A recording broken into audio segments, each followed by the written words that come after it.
Israel और Hamas की जंग में अब तक हजारों लोगों की मौत हो चुकी है। इसी बीच अमेरिका ने इजराइल की सहायता के लिए गोला बारूद भेजे हैं। इजराइल हमास जंग का आज 5वां दिन है। रात भर में इजराइल ने गाजा में हमास के 200 ठिकानों पर हमले किए। इजरायली एयरफोर्स ने बताया कि उन्होंने हमास कमांडर मोहम्मद देव के पिता के घर पर अटैक किया है। टाइम्स ऑफ इजराइल की रिपोर्ट के मुताबिक इस हमले में देव के भाई की मौत हुई है। इजराइल और हमास की जंग में अब तक 2150 लोगों की मौत हुई है। इनमें से करीब 1200 इजरायली हैं। वहीं अब तक करीब 950 फिलिस्तीनियों ने भी जान गंवाई है। मंगलवार रात को अमेरिका का पहला ट्रांसपोर्ट प्लेन गोला बारूद के साथ इजराइल के नेवातिम एयरबेस पर पहुंच गया। दूसरी तरफ रूसी राष्ट्रपति व्लादिमीर पुतिन ने पहली बार जंग को लेकर बयान दिया। उन्होंने कहा, यह युद्ध अमेरिकी विदेश नीति की विफलता है। अमेरिका फिलिस्तीनियों के हित को नजरअंदाज कर रहा है। इसी बीच अमेरिकी राष्ट्रपति जो बाइडेन और उपराष्ट्रपति कमला हैरिस ने इजराइल के प्रधानमंत्री बेंजामिन नेतन्याहू से युद्ध के हालात की जानकारी ली। बाइडेन ने मंगलवार देर रात व्हाइट हाउस से अपने संबोधन में कहा कि अमेरिका इजराइल के साथ है। इजराइल में 1000 लोगों की अमानवीय तरीके से हत्याएं की गई है। इनमें 14 अमेरिकी नागरिक मारे गए। इजराइल में नरसंहार हुआ है। इजराइल को इस हमले का जवाब देने का अधिकार है। इसके साथ ही उन्होंने इजराइल के लिए मदद को दुगना करने की घोषणा की। बाइडेन ने कहा, ये आतंकवाद है, लेकिन दुख की बात यह है कि यहूदी लोगों के लिए ये कोई नई बात नहीं है। वहीं अमेरिकी विदेश मंत्रालय ने बताया कि इजराइल के साथ एकजुटता दिखाने के लिए विदेश मंत्री एंटनी ब्लिंकन आज को इजराइल रवाना होंगे। वहीं अमेरिकी विदेश मंत्रालय ने बताया कि इजराइल के साथ एकजुटता दिखाने के लिए विदेश मंत्री एंटनी ब्लिंकन आज इजराइल रवाना होंगे। उनके गुरुवार को इजराइल पहुंचने की उम्मीद है। आगामी 14 अक्टूबर को भारत पाकिस्तान के बीच खेले जाने वाली मैच के चलते पाकिस्तान की टीम अहमदाबाद पहुंच चुकी है। इस मैच के चलते सुरक्षा व्यवस्था पर कड़ी नजर रखी जा रही है। भारत में जारी क्रिकेट वर्ल्ड कप में भारत पाकिस्तान के बीच 14 अक्टूबर को अहमदाबाद के मोटेरा में स्थित नरेंद्र मोदी स्टेडियम में मैच का आयोजन किया गया है, जिसके चलते पाकिस्तान की टीम अहमदाबाद पहुंच चुकी है। इससे पहले 2012 में गुजरात में भारत पाकिस्तान के बीच होने वाले इस हाई वोल्टेज मैच के चलते कड़ी सुरक्षा व्यवस्था की जा रही है। आज गृह राज्य मंत्री हर्षद संघवी नरेंद्र मोदी स्टेडियम पहुंचे और स्टेडियम की सुरक्षा व्यवस्था को लेकर समीक्षा की गई। इजराइल और हमास के बीच चल रही जंग पर वडोदरा के निकेतन कॉन्ट्रैक्टर ने वीएनएम टीवी से बात करते हुए कहा कि इजराइल में बसने वाले वडोदरा और गुजरात के लोग सुरक्षित है। रूस और यूक्रेन के बीच चल रही जंग अभी थमी भी नहीं है कि विश्व एक और जंग का गवाह बन रहा है, और वो है इजराइल और हमास के बीच चल रहा तनातनी। कोई जंग से कम नहीं है। वैसे हमास एक आतंकी संगठन है, लेकिन जंग कुछ इसी तरह से हो रही है जैसे कि दो देशों के बीच हो रही है, और विश्व के कुछ देश, अमेरिका जैसे देश, अब इजराइल को खुलकर सपोर्ट भी कर रहे हैं। ऐसे में ये जो जंग है वो आगे चलकर भी तेजी पकड़ सकती है। इसी बीच इजराइल में कुछ लोग भी फंसे हुए हैं और गुजराती लोग भी वहां रहते हैं। वडोदरा शहर में फ्रेंड्स ऑफ इजराइल संस्था चलाने वाले निकेतन कॉन्ट्रैक्टर के पास हम आए हैं और उन्हीं से जानेंगे कि इजराइल में जो लोग हैं, गुजराती लोग हैं, खासकर जो इंडिया से गए हुए लोग हैं, उनकी क्या स्थिति है, क्या उनसे कुछ बातचीत हो रही है और क्या स्थिति है फिलहाल इजराइल में, वो जानने की कोशिश करेंगे। निकू भाई, आप सीधे सीधे इजराइल के लोगों से जुड़े हुए हैं, इजराइल की जो स्थिति है उसके बारे में कुछ कहना चाहेंगे? देखो, अभी तो ऐसा है कि it's a war like situation. पहले मैं ये कहूँगा कि ये स्टार्ट हमास ने किया। मैं मानता हूँ पॉलिटिकल डिफरेंसेस हो सकते हैं दो पार्टीज में, दो देश में, लेकिन एक नियम होता है इन्वेशन का भी। जैसे हम लोग ने भी 1971 में इंदिरा जी ने ईस्ट पाकिस्तान इन्वेड किया, लेकिन ना हमने कोई लेडी की छेड़ती की है, ना कोई रेप किया है, ना कोई सोल्जर्स को गलत तरीके से मारा है। 80,000 सोल्जर्स का हमने समर्पण लिया एक दिन में, विदाउट एनीथिंग, कोई वायलेंस नहीं, कुछ भी नहीं। तो ये एक एटिकेट होती है वॉर में कि कॉमन मैन को कभी नहीं परेशान किया जाता है, उसे छोड़ दिया जाता है। लेकिन यहाँ ऐसा हुआ कि कॉमन मैन जो फार्म पे काम करते थे, कोऑपरेटिव मैनेजमेंट में काम करते थे, गवर्नमेंट में काम करते थे, थोड़ी इंडस्ट्रीज में काम करते थे, बहुत सारे टूरिस्ट थे, उन्हें आड़े धड़ मारा गया है। बिल्कुल इसका कोई हिसाब ही नहीं रहा है। आज भी आप CNN देखो तो आते हैं कि 14 अमेरिकन को पकड़ के ले गए, कोई जर्मन लेडी जो चल रही थी उसको रेप कर दिया। वो क्या है? उसका तो कुछ लेन देन भी नहीं है इसराइल के साथ उन लोगों का। वो वहाँ घूमने आए थे, पकड़ के ले गए आप। तो ये बहुत ही दुखीय और बहुत ही निंदनीय घटना है। इस वजह से ये पूरी वॉर लाइक सिचुएशन खड़ी हो गई है। रहा सवाल हमारे लोगों का, तो हमारे दो ग्रुप्स हैं। एक इंडियंस ऐसे हैं कि जो सालों पहले वहाँ चले गए और सेटल हो गए, वो तकरीबन 80,000 के करीब है। और दूसरे इंडियंस ऐसे हैं कि जो काम करने गए, और तीसरे इंडियंस ऐसे हैं कि जो बिजनेस एस्टेब्लिशमेंट्स हैं वहाँ पे वो। तो ऐसे मैं मानता हूँ कि उनकी संख्या बहुत नहीं है। ऐसे कहा जाता है कि 10,000 है, क्योंकि बहुत मुश्किल है ये जानना कि एग्जैक्ट कितना है। पर गुजराती फैमिली काफ़ी है वहाँ पे जो डायमंड का बिजनेस करते हैं, तो ये लोग काफ़ी सेफ हैं। मेरे थोड़े विद्यार्थी वहाँ पे हैं, वो भी सेफ है। अभी कल ही मेरी उनसे बात हुई, लेकिन टेंशन बहुत सारा है। किस तरह की सिचुएशन है वहां पर? डर का माहौल है क्या? सब कुछ बंद है वहां पर कि रूटीन लाइफ चल रही है? नहीं, इट डिपेंड्स एरिया वाइज है। जैसे यहाँ होते हैं, कई एरियाज खुले हैं, कई एरियाज बिल्कुल बंद है। डर का माहौल है, बहुत ही डरे हुए लोग हैं, क्योंकि ऐसा कभी हुआ नहीं है, दुनिया में नहीं हुआ है कि लोगों ने दरवाज़ा खोल खोल के फैमिलीज को मारा है। तो डर का माहौल ज़रूर है। कॉलेजेस बंद है, स्कूल्स बंद है, मॉल्स भी बहुत रिस्ट्रिक्टेड है।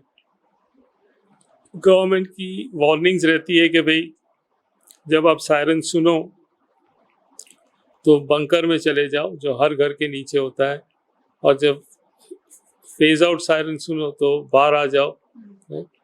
तो डर का माहौल बहुत सारा है वहाँ पे।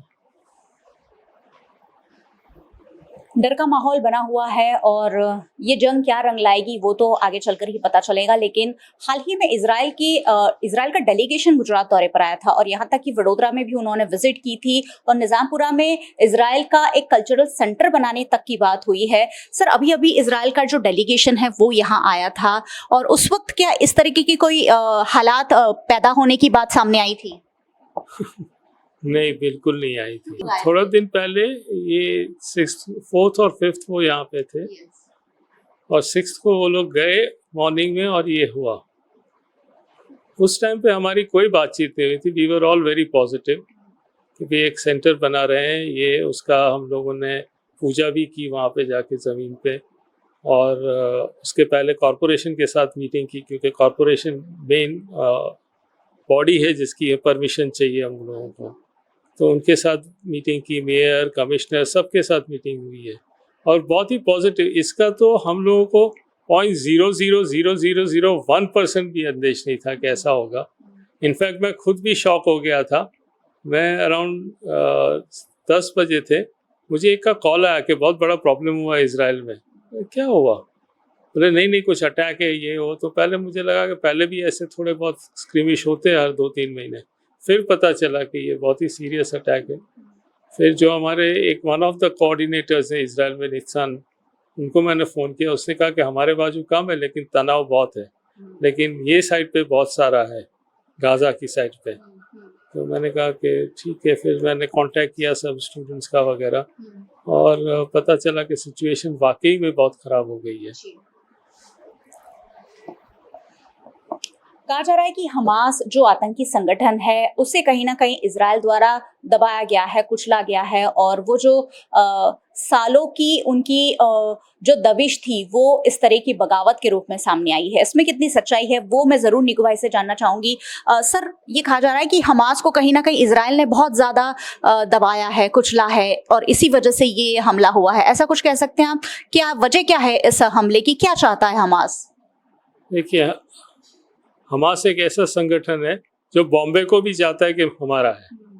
तो ये एक बहुत ही, कहते हैं, फंडामेंटलिस्ट ऑर्गेनाइजेशन है। मेरा एक्सपीरियंस आश्किलोन का है, वो बहुत सारा है। मैं गाज़ा तक भी गया हूँ। रोज़ 18,000 लोग गाज़ा से इजराइल काम करने जाते थे।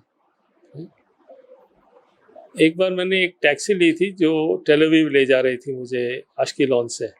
तो मैंने टैक्सी वाले को पूछा, बातों बातों में उसने कहा कि मैं हमेशा फ्राइडे को इनको छोड़ने जाता हूँ और फिर संडे को लेने जाता हूँ। तो मैंने कहा तुम तो जूइश हो, वो लोग अरब ड्राइवर्स भी है यहाँ पे।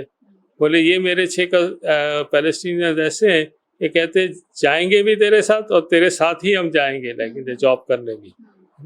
तो ये बात नहीं है, ये पूरा हमास का ने एक फंडामेंटलिस्ट ऑर्गेनाइजेशन खड़ा किया जो कि उनके पहले पैलेस्टाइनियन अथॉरिटी थे जो मोहम्मद अब्बास अभी भी है वेस्ट बैंक में, उनके सामने खड़ा किया गया।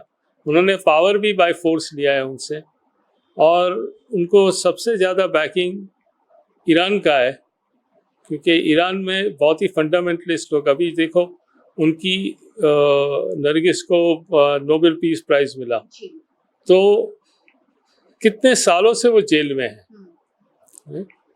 अब थोड़े महीने पहले शाह ऑफ ईरान के सुपुत्र भी इजराइल आए थे, वो भी सबको मिले। जब शाह थे तब रिलेशंस बहुत अच्छे थे इजराइल के साथ। इनफैक्ट फ्लाइट होती थी जिसमें मेरे फादर गए थे, Bombay Tehran, Tehran Tel Aviv, Iran air की फ्लाइट।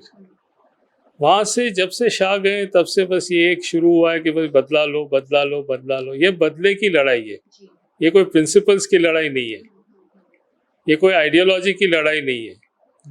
ये बदले की भावना से काम करते हैं, और ये काम करते हैं इसीलिए वो वहाँ पावर में है ना।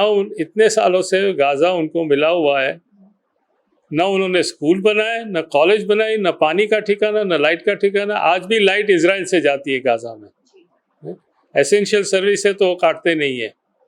इस बार काट दी, अब हालांकि किसको होगी, वहाँ के लोगों को होगी। पानी, वाटर सप्लाई तक भी नहीं है वहाँ पे। उन्होंने सारा पैसा इसी में लगाया है, और दुख है कि इंसान मरता है तो ऐसा नहीं दिखा जाता कि कौन सी जात का है। लाइक ये that is below the dignity, right. Palestinian भी बच्चे मरे तो हमें दुख होता है, इजरायलीज बच्चे मरे तो भी दुख होता है, हमारे बच्चे मरे तो भी दुख होगा कि उनका क्या कसूर था। आज सवाल ये है कि ये जो बच्चे तुमने मारे अंदर घुस के, वो बच्चों का क्या कसूर हो, तो जानते भी नहीं आप क्या कॉन्फ्लिक्ट है। लाइक ओल्ड लेडीज को मारो आप, वो क्या करेंगे तुमको। 80 साल की लेडी बैठी है, उसको तुम जाके ठोक दो, उसमें कौन सी बड़ी उन्होंने वो की है। तो मैं मानता हूँ कि ये मोरलेस टेररिस्ट ऑर्गेनाइजेशन है जिसे सपोर्ट मिला है इजराइल को परेशान करने का, और इसलिए हो रहा है। सर, एक आखिरी सवाल, अमेरिका का क्या रोल मानते हैं आप इस पूरी लड़ाई में? मैं तो मानता हूँ अमेरिका, भारत सारे टोटल इजराइल के साथ है, कंप्लीटली विथ इजराइल, और होने भी चाहिए। हम एक डेमोक्रेटिक कंट्री है, इजराइल भी एक डेमोक्रेटिक कंट्री है। इनफैक्ट मैं ऐसा मानता हूँ कि इजराइल हमारे से भी ज़्यादा डेमोक्रेटिक है, क्योंकि वहाँ की इलेक्शन सिस्टम ऐसी। हमारे वहाँ ऐसा होता है कि एक कैंडिडेट दूसरा कैंडिडेट, ये हार गया एक जीत गया और पार्टी बन गई, मेंबर्स ऑफ पार्लियामेंट मेजॉरिटी में आई, वो पार्टी का प्राइम मिनिस्टर होगा। वहाँ ऐसा नहीं है, उनका प्रोपोर्शनल रिप्रेजेंटेशन है, ताकि अगर मुझे 10% वोट मिलते हैं तो 10% पार्लियामेंट की सीट मेरी, किसी को 20% मिलते तो 20, तो हमेशा सबको वॉइस मिलता है। ये सिस्टम बड़ी यूनिक उन्होंने बनाई है कि इवन 2%, 3%, 4% लेने वाली पार्टी का भी एक MP होगा तो उनको वॉइस मिलता है। हर एक जन को वहाँ वॉइस मिलता है डेमोक्रेसी में। तो इजराइल एक बहुत ही डेमोक्रेटिक कंट्री है, वहाँ अरब पार्टीज भी है अंदर। आपको जान के ताजुब जी कि जो टेल अवीव है, जो उनका कमर्शियल सिटी है, कमर्शियल कैपिटल है, वहाँ का सबसे बड़ा होटेलियर एक अरब है, अबू लाफिया। बेकर भी है वो बहुत बड़ा। तो मैं ऐसे समझता हूँ कि democracy not only USA, India, पर सारी डेमोक्रेटिक कंट्री को इजराइल को बैक करना चाहिए, और अरब कंट्रीज को भी कुछ भी करके इन लोगों को कम करना चाहिए, बिकॉज जो आज यहाँ हुआ है कल कहीं और भी हो सकता है। एक और हम विश्व में शांति का संदेश फैला रहे हैं, और दूसरी ओर इसी तरीके के हमले की खबरें जब आती है और जंग की खबरें जब आती है तो वाकई में विश्व के देशों के लिए भी सोचने लायक बात हो जाती है।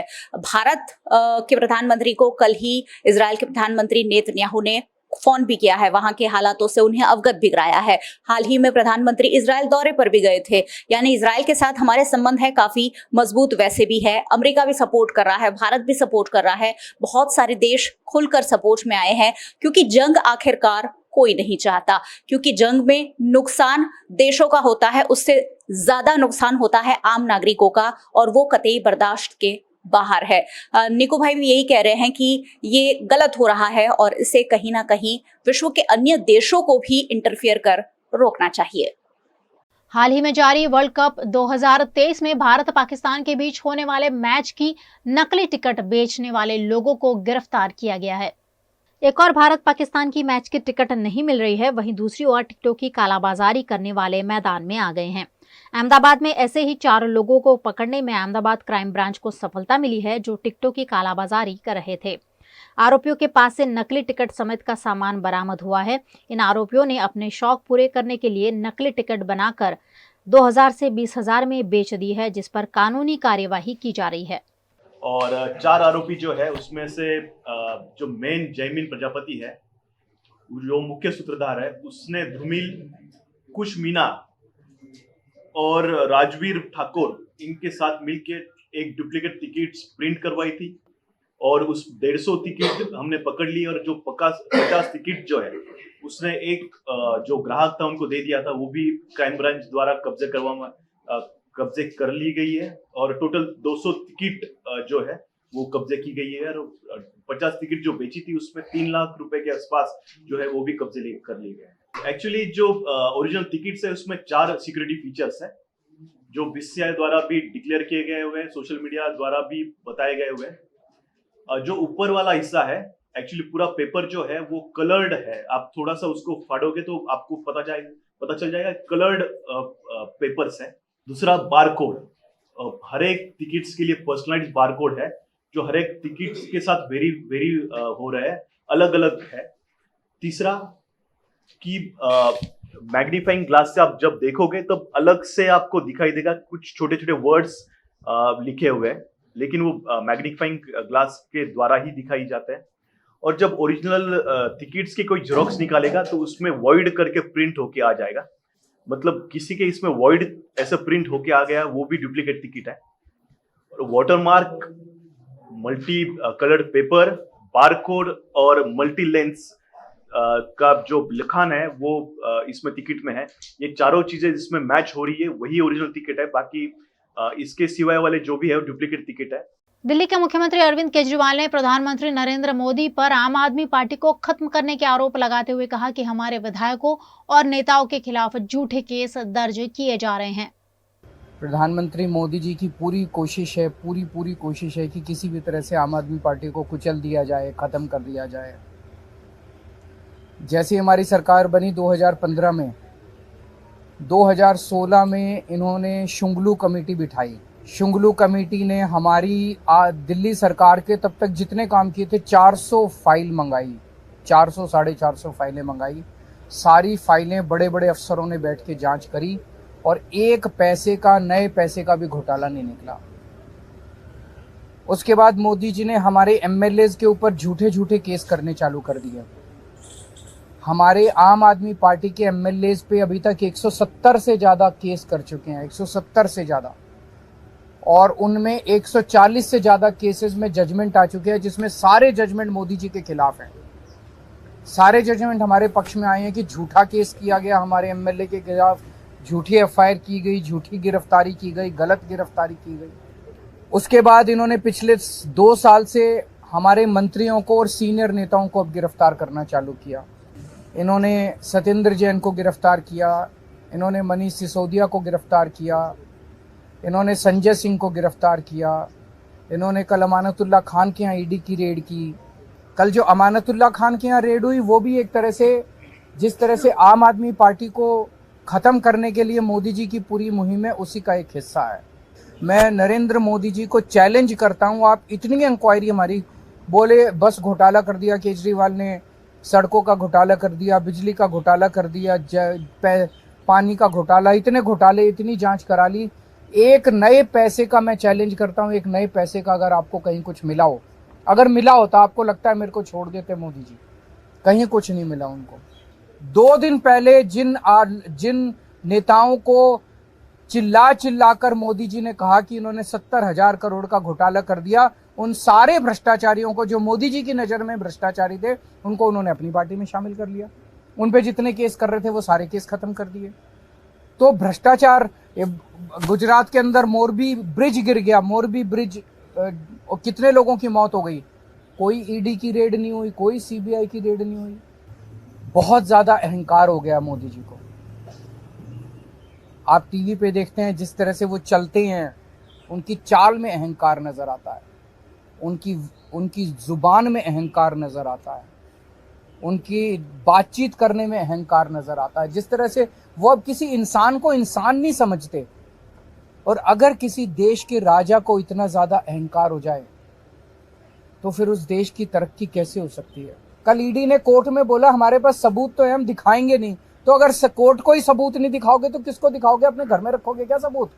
तो मैं उम्मीद करता हूं कि कोर्ट इस बारे में वो लेगा और उसके ऊपर उचित कदम उठाएगा।